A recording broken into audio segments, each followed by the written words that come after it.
নমস্কার বন্ধুরা, দেখুন আজকে আমি করব এখানে উচ্ছে আলু ভাজা আর সজনে ডাঁটা দিয়ে আলু দিয়ে এই যে মাছের ঝোল করব।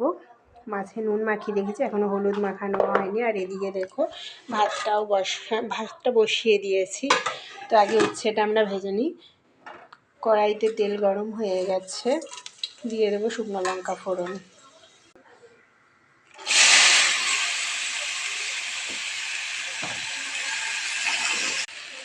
দিয়ে দেবো হলুদ গুঁড়ো, দিয়ে দেবো কটা চেরা কাঁচা লঙ্কা,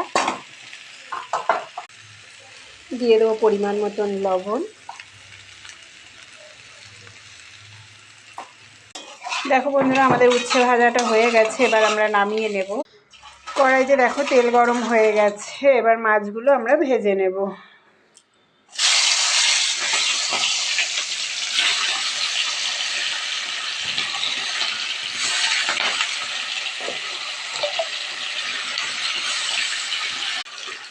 তো বন্ধুরা, আজকের মতন এখানেই আমি ব্লগটা শেষ করছি। যদি তোমাদের ভালো লাগে প্লিজ আমাকে একটু সাপোর্ট করো তোমরা।